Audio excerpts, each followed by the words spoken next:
We're gonna do, here's what's gonna happen. I want you to be able to just kind of watch and like try to hone in just even visually. Gabe's gonna take a little recap video. Gabe, let me actually have you stand right here so I can just face this direction. And then he'll post this in the Facebook event page so you can kind of go there and kind of have a little recap of some of the things that we went over today.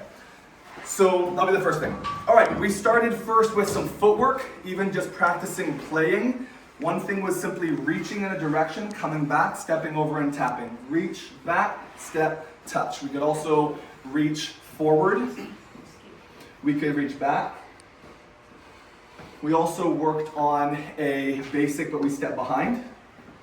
A basic where we step in front. And even just being willing to like even play with your body there and just kind of explore. We worked on our triple step, which was challenging. 1, 2, triple step. 1, 2, triple step. And we could tap after that. Triple step, tap, step, which is very fast. Or we could just step here.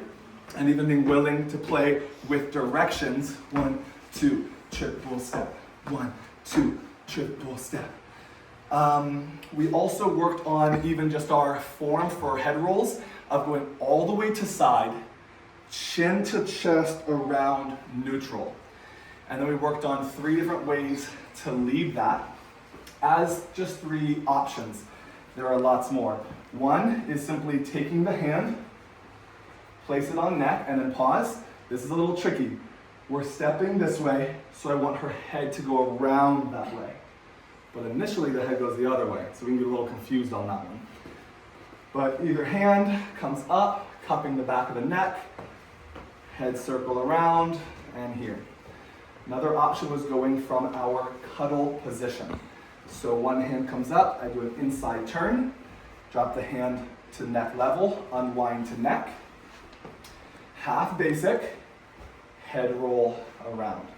Another option was from the other side of the slot. The same hand comes up, but I push now to hammerlock. Hand drops down to neck. I pull to spin. I allow that hand to be flexible and back of the hand. As we do the basic, I switch my palm over and I head roll here.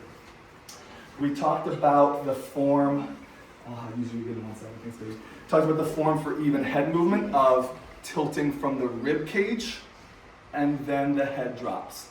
Tilting from rib cage, head drops, allowing the back to arc towards the front, letting the chin come lower, and then towards the back, even our spotlight, that breath in, and then allowing the head to drop. If I want more range of motion, I can engage the hips there, creating a smooth bowl around.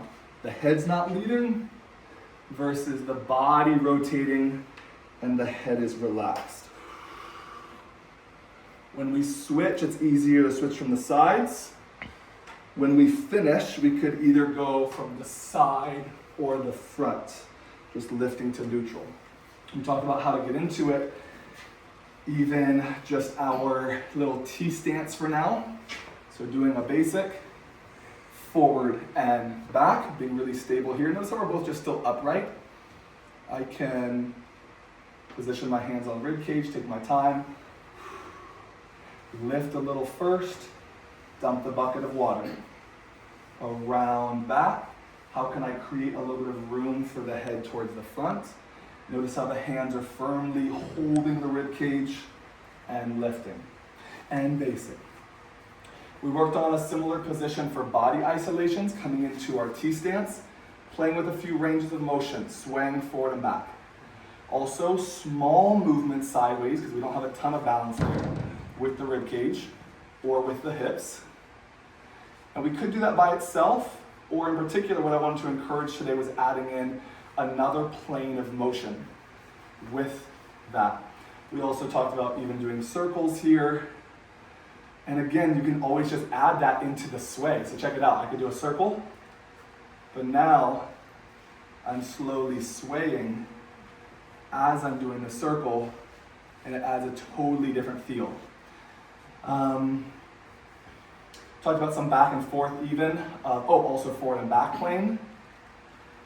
Boom. Also like, let's say a sideways motion, but then pausing, and then moving a different plane of the body.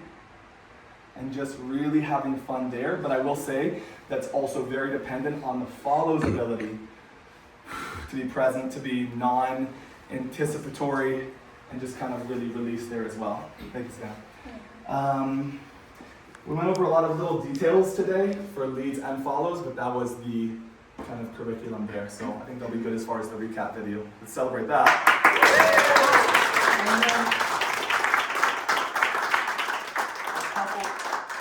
A couple little things here as we finish. One quick little fun one. I have a bunch of people in my family as far as siblings. There's 8 kids.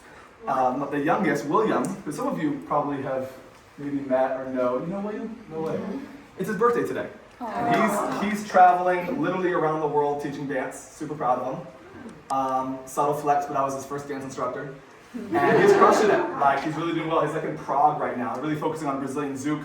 So I thought it would be really fun to take it to a quick little happy birthday, William video. So maybe I'll say something real quick. I'll just do like a selfie